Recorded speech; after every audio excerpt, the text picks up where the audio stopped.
Selanjutnya sebelum sholat Jumat pada siang hari ini kita mulai, pada jemaah yang sosok depannya masih kosong, mampu untuk dipenuhi atau diisi terlebih dahulu. Kemudian bagi jemaah komunikasi, minta tolong untuk tidak lupa dinamakan terlebih dahulu selama berlangsung ibadah sholat Jumat pada siang hari ini.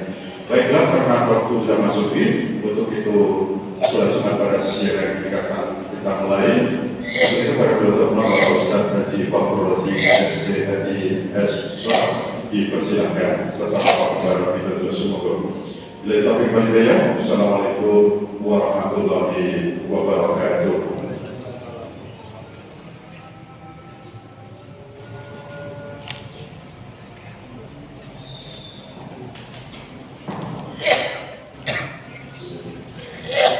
Assalamualaikum warahmatullahi wabarakatuh.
Alhamdulillahilladzi hadana lil Islam wa ja'ala al-Ka'batal masyrifata qiblan lil muslimin wa asyhadu an la ilaha illallah wahdahu la syarika lah wa asyhadu anna Muhammadan 'abduhu wa rasuluh. Allahumma shalli wa sallim wa barik ala nabiyyina Muhammadin wa ala alihi wa sahbihi rasulillahi ajma'in. Amma ba'd. Fa ya ayyuhal hadirin, usikum wa iyaya bittaqwallah faqad fazal muttaqun. Faqala Allah ta'ala fi kitabihil karim, a'udzu billahi minasyaitonir rajim.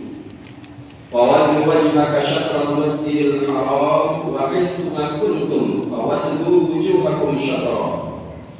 Ila akhir ayat. Ma'asyiral muslimin wa jumratal mu'minin, hadirin sidang jemaah Jumat rahimakumullah. Segala puji hanya milik Allah yang telah menganugerahkan begitu banyak rahmat dan nikmat kepada kita semua, terutama nikmat iman, Islam, ihsan, dan kesehatan lahir dan batin, yang memudahkan kita untuk senantiasa memenuhi panggilan Allah Subhanahu wa Ta'ala, yakni panggilan azan, menegakkan jamaah, menegakkan sholat berjamaah di rumah-rumahnya. Khususnya pada siang hari ini kita telah dimudahkan untuk memenuhi panggilan menegakkan jamaah sholat Jumat di rumahnya yang begitu mulia dan indah ini, dalam keadaan yang penuh dengan kegembiraan. Mudah-mudahan ini menjadi bukti rasa syukur kita kepadanya, dan mudah-mudahan kita semua senantiasa diberikan kemudahan untuk mensyukuri segala nikmat lainnya. Salawat dan salam semoga tercurahkan buat Rasulullah Muhammad sallallahu alaihi wasallam. Allahumma shalli ala Muhammad wa ala ali Muhammad. Rasulullah Muhammad sallallahu alaihi wasallam adalah sosok pemimpin yang memiliki akhlak yang agung, yang menjadi tauladan bagi kita semua dalam menjalani kehidupan. Rasulullah telah mencontohkan begitu banyak keteladanan, karena Rasulullah telah diutus oleh Allah di dalam sepanjang kehidupannya sebagai model yang bisa kita contoh. Karena Rasulullah dalam sepanjang kehidupannya telah menjalani banyak sekali peran, baik sebagai pribadi yang memiliki keluarga, kemudian menjadi seorang pemuda, hingga beliau menikah dan membentuk keluarga. Kemudian Rasulullah juga menambah banyak peran lainnya sampai beliau diutus oleh Allah Subhanahu wa Ta'ala sebagai nabi dan rasul terakhir yang memberikan ajaran dan warisan syariah dalam kehidupan kita. Dan semua itu dipersiapkan oleh Allah Subhanahu wa Ta'ala dalam rangka menyempurnakan akhlak. Innama bu'istu liutammima makarimal akhlak. Dan dengan berbagai macam contoh yang telah diteladankan oleh Rasulullah, memudahkan kita untuk menjalani kehidupan yang penuh dengan keselamatan, baik untuk kehidupan dunia apalagi kehidupan akhirat. Maka dari itu banyak-banyaklah bersolawat kepada beliau, khususnya di hari Jumat, hari yang sangat dianjurkan untuk banyak bersolawat kepada Rasulullah Muhammad SAW.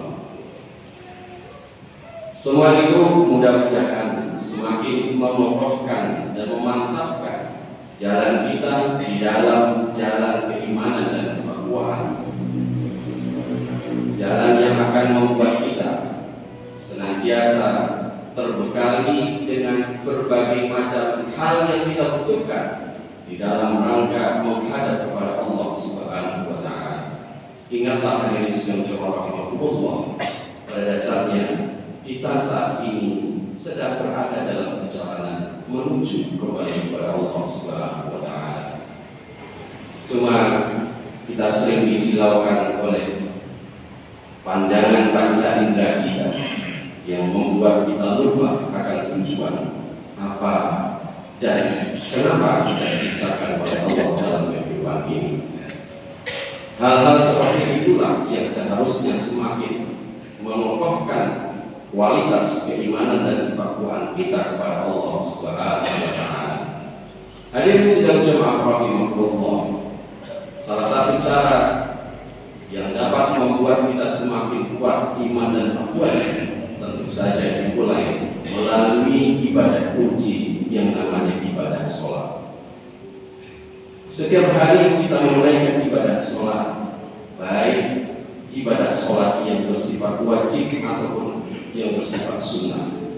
Kita berdiri, kemudian rukuk, sujud, dan berdoa menghadap satu arah yang sama, yakni Ka'bah di Masjidil Haram, yang arah itulah yang kemudian disebut dengan kiblat. Terkait dengan kiblat, sesungguhnya kiblat tidak sekedar arah mata angin semata. Kiblat adalah simbol persatuan umat Islam sedunia. Jutaan kaum muslim dari berbagai bangsa, bahasa, warna kulit, dan budaya dipersatukan oleh satu orientasi yang sama, yakni menghadap Baitullah. Allah Subhanahu wa Ta'ala berfirman di dalam surah Al-Baqarah ayat 144, "Qad nara taqalluba wajhaka fis samai falanwalliyannaka qiblatan tardhaha wa walli wajhaka syatral masjidil haram wa haitsu ma kuntum fawallu wujuhakum syatrah." Kami melihat wajah Muhammad sering menengadah ke langit, maka akan kami palingkan engkau ke kiblat yang engkau senangi, maka hadapkanlah wajahmu ke arah Masjidil Haram. Di mana saja engkau berada, maka hadapkanlah wajahmu ke arah itu. Hadirin sidang jemaah rahimakumullah, ayat ini sesungguhnya dilatar belakangi ketika Rasulullah SAW pada awal-awal kenabiannya diperintahkan oleh Allah ketika beliau sholat menghadap ke Masjidil Aqsa di Palestina.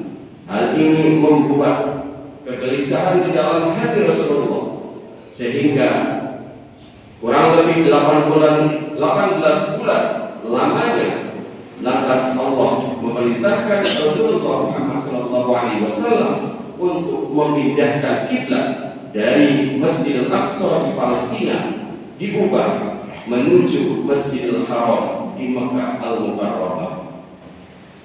Karena itu hadirin sidang jemaah rahimakumullah, para ulama menjelaskan bahwa menghadap kiblat merupakan salah satu syarat sah salat bagi orang yang mampu mengetahuinya. Hal ini dipertegas dengan sabda Rasulullah, "Idza kunta ila sholati fasbir al-wudu thumma istaqbal qiblata fakabbir." Apabila engkau hendak sholat, sempurnakanlah wudu, kemudian menghadaplah ke kiblat dan bertakbirlah. Hadis riwayat Bukhari dan Muslim. Hadirin sidang jemaah rahimahullah, maka terkait dengan hal ini kita dianjurkan untuk senantiasa mengecek, meluruskan kembali arah kiblat dalam setiap sholat yang kita tunaikan. Dan dalam sejarahnya sebenarnya proses meluruskan kiblat ini juga pernah dicontohkan oleh ulama-ulama kita terdahulu, terutama salah satu peristiwa yang begitu populer di kalangan ormas Muhammadiyah, di mana pendirinya Kiai Haji Ahmad Dahlan pernah melakukan meluruskan kiblat di Masjid Gede Yogyakarta, yang pada saat itu rata-rata masjid pada umumnya termasuk di Masjid Gede Kauman menghadap kiblat lebih terpaku kepada arah barat. Maka karena dia di Ahmad Dahlan mempunyai ilmu akan upaya meluruskan dan memastikan kiblat itu harus menghadap kepada Ka'bah, dan diikuti dengan perkembangan ilmu pengetahuan, ilmu astronomi yang memungkinkan kita lebih pasti di dalam merujuk kepada arah Ka'bah yang lebih pas. Maka saat itulah Kiai Haji Ahmad Dahlan melakukan pelurusan soft yang sesuai dengan arah Ka'bah. Nah, berkait hal ini hadirin sidang jemaah rahimahullah, ternyata Allah telah mempersiapkan semua itu di dalam kehidupan kita. Terutama di pertengahan bulan Juli ini ada satu fenomena alam yang memungkinkan kita dimudahkan untuk meluruskan arah kiblat yang dikenal dengan peristiwa Rashdul Kiblat atau istiwa Al-Aqsa. Artinya, ketika pada tanggal dan jam tertentu maka matahari bertepatan dengan Ka'bah yang memungkinkan kita di seluruh dunia untuk mengukur arah kiblat kita sendiri dengan alat-alat sederhana, hanya mengandalkan bayangan dari benda lurus yang kita tancapkan di halaman yang datar dan rata, dan bayangan itulah yang mengarah kepada kiblat Ka'bah Al-Mukarramah, Ka'bah di Masjidil Haram. Hadirin sidang jemaah rahimahullah, dan waktu Rashdul Kiblat itu ternyata terjadi 2 kali dalam setahun. Yang pertama di bulan Mei dan yang kedua di bulan Juli ini. Dan khususnya di bulan Juli, tepat pada tanggal 15 dan 16 Juli 2026 ini, pukul 16.27 WIB, matahari berada tepat di atas Ka'bah. Maka pada saat itulah bayangan benda yang berdiri tegak akan menunjukkan arah lurus dengan kiblat secara sangat akurat. Hadirin sidang jemaah rahimahullah, fenomena ini telah dikenal oleh para ulama falak sejak berabad-abad yang lalu dan menjadi salah satu metode paling sederhana sekaligus paling akurat untuk memverifikasi arah kiblat itu sendiri. Subhanallah. Hadirin sidang jemaah rahimahullah, maka Allah menjadikan matahari, bumi, dan seluruh tata surya berjalan dengan keteraturan yang luar biasa, sehingga dapat memanfaatkan untuk membantu manusia menjalankan ibadah dengan lebih baik, terutama dengan menentukan dan meluruskan arah kiblat sholatnya. Kita tahu bahwa kita sholat tidak hanya di masjid, di musola, tetapi kita juga menunaikan sholat di lapangan ketika kita sholat Id, ataupun di rumah ketika kita sholat sunnah yang lain. Maka ternyata peristiwa Rashdul Kiblat ini adalah sesuatu yang sangat penting untuk kita lakukan. Allah Subhanahu wa Ta'ala di dalam surah Al-Imran ayat 190 juga menegaskan, inna fi khalqis samawati wal ardi wa ikhtilafil laili wan nahar la ayatin ulil albab. Sesungguhnya dalam penciptaan langit dan bumi serta pergantian malam dan siang terdapat tanda-tanda kebesaran Allah bagi orang yang berakal. Oleh karena itu, hadirin sedang jemaah rahimahullah, memanfaatkan momentum Rashdul Kiblat pada tanggal 15 dan 16 Juli mendatang bukanlah sesuatu yang rumit, tetapi ini adalah suatu keberkahan. Kita bisa menemukan momentum yang tidak selalu terjadi di dalam kehidupan kita. Justru ini merupakan bentuk syukur atas ilmu pengetahuan yang Allah anugerahkan kepada umat manusia.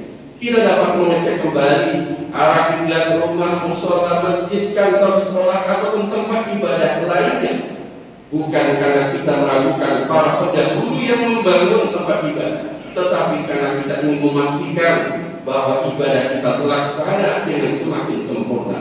Hadirin sidang jemaah rahimahullah, namun sesungguhnya ada makna yang lebih dalam dari sekedar meluruskan arah bangunan. Banyak orang sholat menghadap kiblat, tetapi orientasi hidupnya justru menjauhi nilai-nilai Islam.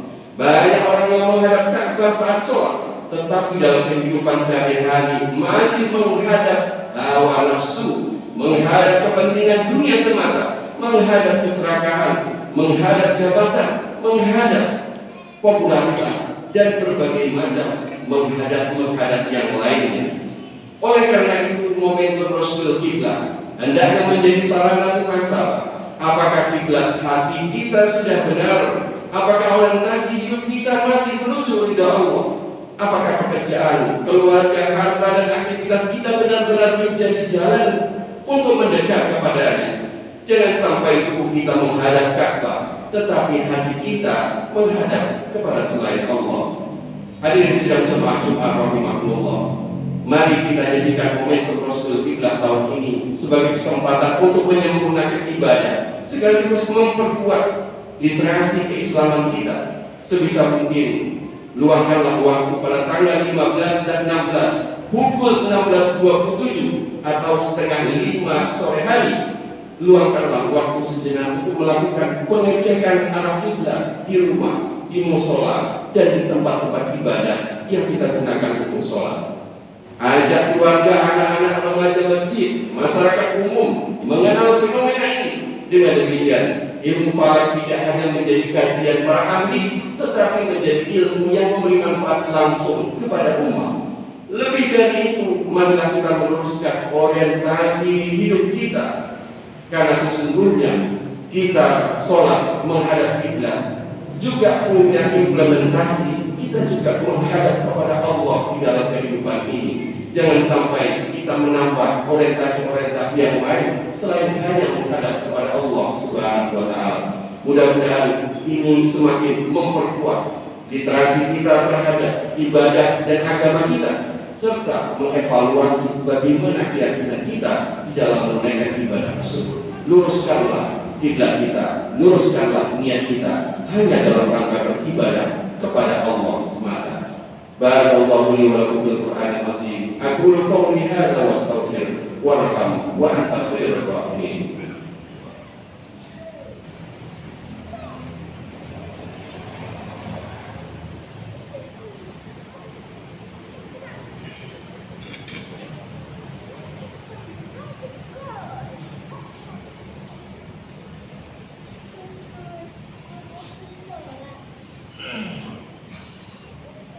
Alhamdulillah hamdan katsiran tayyiban mubarakan fihi kama yuhibbu rabbuna wa yarda. Wa asyhadu an la ilaha illallah wahdahu la syarika lah wa asyhadu anna Muhammadan 'abduhu wa rasuluh sallallahu alaihi wa ala alihi wa sahbihi wa sallim tasliman katsiran. Amma ba'd, fa ya ibadallah ittaqullah ta'ala واعلموا أن استقبال القبلة شرط من شروط صحة الصلاة. وقد قال الله تعالى: وول وجهك شطر المسجد الحرام وحيثما كنتم فولوا وجوهكم شطرا. فيا عباد الله أوصيكم ونفسي بتقوى الله العظيم وطاعته. قال تعالى: ومن يتق الله يجعل له مخرجا ويرزقه من حيث لا يحتسب. أيها المؤمنون صلوا عليه وسلموا على النبي المصطفى. فقد أمركم الله بذلك في كتابه الكريم: إن الله وملائكته يصلون على النبي يا أيها الذين آمنوا صلوا عليه وسلموا تسليما. اللهم صل على محمد وعلى آل محمد كما صليت على إبراهيم وعلى آل إبراهيم وبارك على محمد وعلى آل محمد في العالمين إنك حميد مجيد برحمتك يا أرحم الراحمين. اللهم اغفر للمسلمين والمسلمات والمؤمنين والمؤمنات الأحياء منهم والأموات إنك سميع قريب مجيب الدعوة ويا قاضي الحاجة. اللهم أرنا الحق حقا وارزقنا اتباعه وأرنا الباطل باطلا وارزقنا اجتنابه. اللهم ارزقنا اجتنابه. اللهم تقبل صلاتنا واصلح عبادتنا واهدنا لما تحب وترضى. اللهم يا مقلب القلوب ثبت قلوبنا على دينك وطاعتك. ربنا آتنا في الدنيا حسنة وفي الآخرة حسنة وقنا عذاب النار. وصلى الله على نبينا محمد وعلى آله وصحبه رسول الله أجمعين. سبحان ربك رب العزة عما يصفون والسلام على المرسلين والحمد لله رب العالمين. أقيموا الصلاة.